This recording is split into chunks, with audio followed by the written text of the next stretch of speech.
प्रधानमंत्री नरेंद्र मोदी का विश्वास, मुख्यमंत्री नायब सिंह सैनी की कार्यशैली और हरियाणा का तेज विकास। पिछले लगभग 2 वर्षों में इन तीनों ने मिलकर प्रदेश के विकास की नई इबारत लिखी है। मुख्यमंत्री बनने के बाद नायब सिंह सैनी के कार्यकाल में प्रधानमंत्री नरेंद्र मोदी 5वीं बार हरियाणा आ रहे हैं। खास बात यह है कि उनकी हर यात्रा प्रदेश के लिए किसी न किसी बड़ी जनहितैषी सौगात की गवाह बनी है।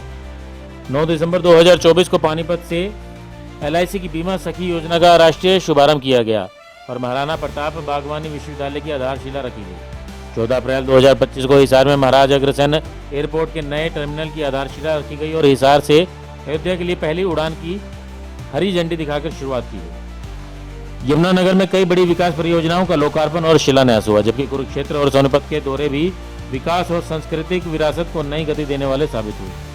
प्रधानमंत्री की विकास दृष्टि के साथ मुख्यमंत्री नायब सिंह सैनी ने भी योजनाओं के क्रियान्वयन का विशेष फोकस किया।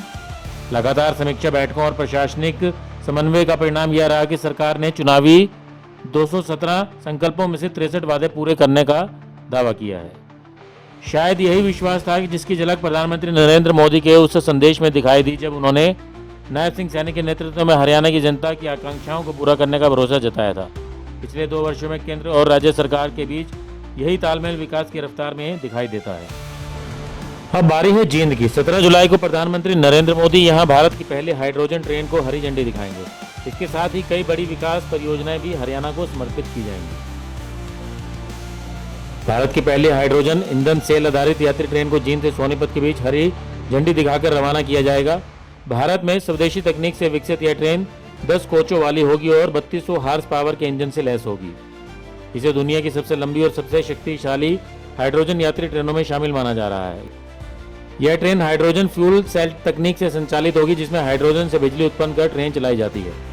इसके अलावा प्रधानमंत्री इस मौके पर 157.92 किलोमीटर लंबे 4 लेन वाले दिल्ली अमृतसर कटरा एक्सप्रेसवे के पहले 5 पैकेज राष्ट्र को समर्पित करेंगे।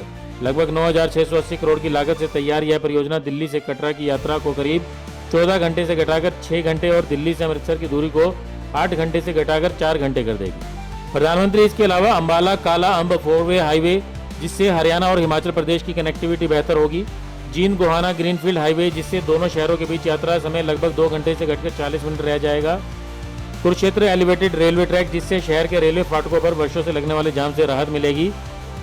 साथ ही प्रधानमंत्री 24.27 किलोमीटर लंबे हांसी बरवाला ब्राउनफील्ड हाईवे परियोजना की आधारशिला भी रखेंगे। इस परियोजना के तहत मौजूदा सड़क को 2 एवं 4 लेन में विकसित किया जाएगा, जिससे हिसार क्षेत्र की सड़क कनेक्टिविटी और बेहतर होगी। प्रधानमंत्री पंडित नेकीराम शर्मा राजकीय मेडिकल कॉलेज भिवानी, महर्षि चव्यन मेडिकल कॉलेज तथा राव तुलाराम अस्पताल कोरियावास नारनौल को भी राष्ट्र को समर्पित करेंगे। इन संस्थानों से हरियाणा में MBBS सीटों की संख्या बढ़ेगी और लोगों को बेहतर स्वास्थ्य सुविधाएं अपने क्षेत्र में भी उपलब्ध हो सकेंगी। साथ ही प्रधानमंत्री कुरुक्षेत्र में बनने वाले सिख संग्रहालय की आधारशिला भी रखेंगे। यह संग्रहालय आधुनिक तकनीक के माध्यम से सिख गुरुओं के जीवन, शिक्षाओं, वीरता, बलिदान और भारतीय संस्कृति में सिख समुदाय के योगदान को प्रदर्शित करेगा।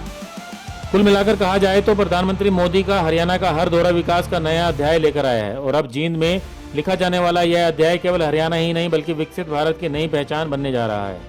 ब्यूरो रिपोर्ट, नई ताज़ा न्यूज़, हिसार।